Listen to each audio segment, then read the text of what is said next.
গণভোটকে না ভোট দিন, গণভোটের বিরুদ্ধে অবস্থান নিন। তাদের স্বভাব চরিত্র ভালো, তারা কোনো দুর্নীতি করবেন না, তারা সব কিছুতেই ভালো, তারা সবচেয়ে মেধাসম্পন্ন মানুষ, তারা পৃথিবীর শ্রেষ্ঠ, তারা মুসলমান। এইটা তারা ছাড়া পৃথিবীর সব লোক আর জঞ্জাল, জাতীয় সমস্ত দল বাংলাদেশের জঞ্জাল।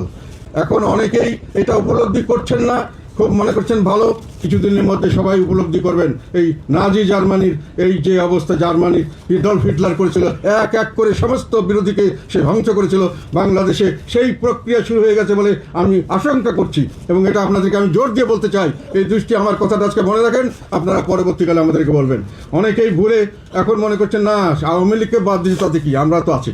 অনেক একটি বড় দলকে আমি এই ব্যাপারে আমি বলে দিতে চাই, আমার ব্যক্তিগত অ্যাসেসমেন্ট, আমার দীর্ঘদিনের রাজনৈতিক অভিজ্ঞতা, আমি 30 বছর প্রায় রাজনীতিতে আছি, আমি 5টা সংসদে ছিলাম এবং আমি সংসদে সবসময় আমি একটি ভূমিকা পালন করেছি।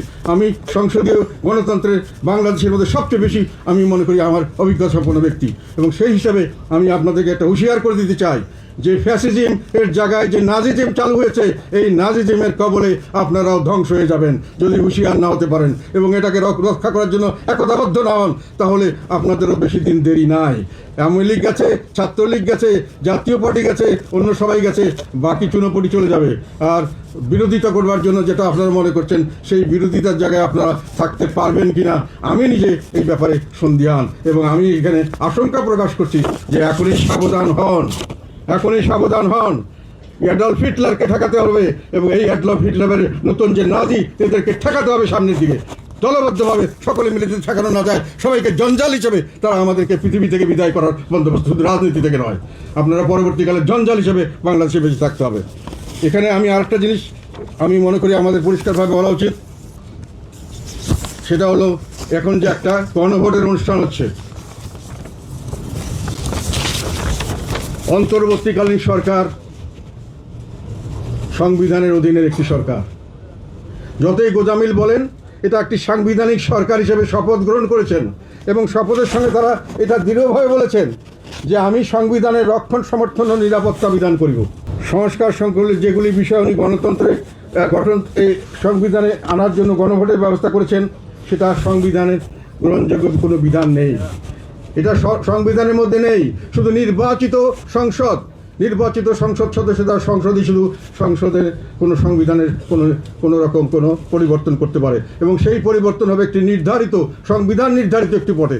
সেখানে গণভোট কখন হবে, কীভাবে হবে, সেটা লিপিবদ্ধ করা আছে। কাজে এই গণভোট করে গিয়ে আমি মনে করি অন্তর্বর্তীকালীন সরকার তাদের শপথ ভঙ্গ করছেন। একই সঙ্গে আমি এটা বলতে চাই যে ওনারা যেভাবে করছেন এটা মোটেই বাস্তবসম্মত নয়। এটা গণভোটের কোনো মতামত, সাধারণ লোকরা যেই এত কমপ্লেক্স বিষয় এরকমভাবে ওনারা করছেন, এটা একটা সম্পূর্ণ একটা অদ্ভুত ব্যাপার। আমার মনে হয় এই জিনিসটা প্রস্তাব যে করেছে আমি সেটার সম্পর্কে সন্দেহ করি। প্রস্তাব যারা করেছে তাদের সম্পর্কে আমার সন্দেহ হয়, তারা কি সত্যিকারে বুঝে করেছেন নাকি তারা কীভাবে এইরকম একটা প্রস্তাব করলেন। এত জটিল একটা বিষয় একটা সাধারণ গ্রামের লোকের কাছে ইয়েস নো বলেন, এটা হয়ে গেল, ওনারা ইয়েস নো বলে দিয়ে হয়ে গেল।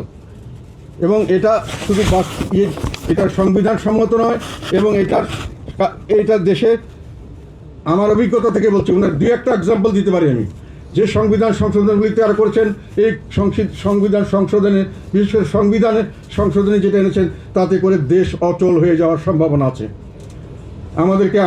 আমরা সংবিধানের, আমি অনেক দিন কাজ করেছি, স্বামী হায়দার পাটোয়ারি বিদ্রোহীন তারা সংসদে কাজ করেছে, আমি অনেক বেশি দিন কাজ করেছি, আমি অ্যাক্টিভলি সংবিধান এবং গভর্নেন্স নিয়ে কাজ করেছি এবং এটার উপরে অনেক বড় বড় সেমিনারে অংশগ্রহণ করেছি। আমাদের কোনো মতামত ওনারা নেননি, নিলে আমাদেরকে বলতে পারতাম। আমি ওনাদেরকে এই কথাই বলতে চাই, ওনার অনেক জ্ঞানী ব্যক্তি, আমি ওনাদেরকে সম্মান করি, কিন্তু পিএইচডি হয়ে আপনি সাঁতার কাটার জন্য পিএইচডি হন আর যাই হন, সাঁতার শিখতে হলে সাঁতার কাটতে হবে, মাটিতে নামতে হবে, পানিতে নামতে হবে। পানিতে নামার পরে আপনি বুঝবেন সাঁতার কাটা কাকে বলে। আর সাঁতার কাটা শিখলে আপনার পিএইচডি হওয়ার দরকার হয় না। দেশ চালানোর জন্য প্রতিটি দেশের আলাদা সিস্টেম। আমাদের দেশে ওনারা স্বৈরাচার বন্ধ করার নামে সংবিধানে যে সংশোধনীগুলি করেছেন, সেখানে চিফ এক্সিকিউটিভ বা যারা প্রধান নির্বাহী বা প্রাইম মিনিস্টার, তাকে কোনো রকম ক্ষমতাই দেওয়া হয় নাই, তার হাত পা চারপাশে বেঁধে দেওয়া হয়েছে। আপনি স্বৈরাচার বন্ধ করবেন, কিন্তু করতে গিয়ে দেশ চালাবে কীভাবে? একটা দেশ চালানোর যে মানুষকে যখন আপনি দায়িত্ব দেবেন, তাকে ক্ষমতা দিতে হবে। ক্ষমতা যদি না দেন, সে কোনোদিন দায়িত্ব পালন করতে পারবেন না। কাজে আজকে যারা প্রধানমন্ত্রী হবেন মনে করছেন, বা স্বপ্ন দেখছেন তাদেরকে আমি হুঁশিয়ার করে দিতে চাই। আমি আমার নিজের অভিজ্ঞতা থেকে বলছি, এই সংবিধান সংশোধন যে এক কথা এটা বেআইনি, সংবিধান বিরুদ্ধ এবং এটা অবাস্তব এবং সত্যিকার কথা বলতে এটা বাস্তবায়ন হলে দেশ ধ্বংসের পথে এগিয়ে যাবে। দেশে কোনো রকম কোনো স্থিতিশীলতা থাকবে না। একটি সরকার 3-4-5 দিনের মধ্যে সরকার পরিবর্তন হবে, কোনো আইন সঠিকভাবে পাশ করতে পারবে না, এইভাবে কোনো দেশ চলতে পারবে না।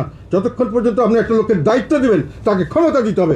আপনি সম্পূর্ণ ক্ষমতা বাদ দিবেন, সেটা হতে পারে না। আপনি ক্ষমতাকে সুসংগ ব্যবস্থা করেন, ক্ষমতাকে কিছুটা হলো জবাবদিহিতার অধীনে এনে ছোটো করার ব্যবস্থা করেন। ক্ষমতা লাগামহীন দিবেন না, কিন্তু মোটেই ক্ষমতা দেবেন না, এইভাবে কোনো দেশ চলতে পারে না।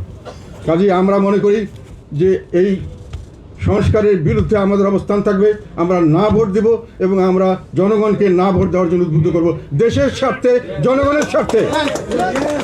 আমরা এটাতে আমরা মনে করি যে এটা সংবিধান বিরুদ্ধ এবং ওরা সম্পদ ভঙ্গ করছেন এবং এটাতে সাধারণভাবে সাধারণ মানুষ ক্ষতিগ্রস্ত হবে, দেশ অচল হয়ে যাবে, দেশের কোনো স্থিতিশীলতা থাকবে না, রাজনৈতিক স্থিতিশীলতা ধ্বংস হবে এবং দেশ ধ্বংসের পথে এগিয়ে যাবে।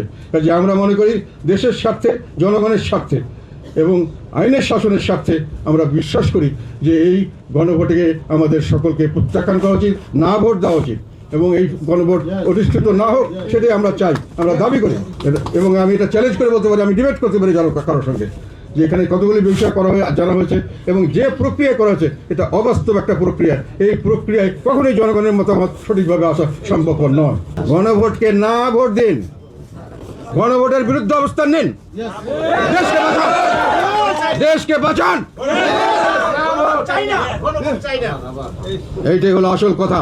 আমাদের সঙ্গে আলাপ করতেন, আমরা বলে দিতাম আমরা দেশের স্বার্থ ভালো চাই।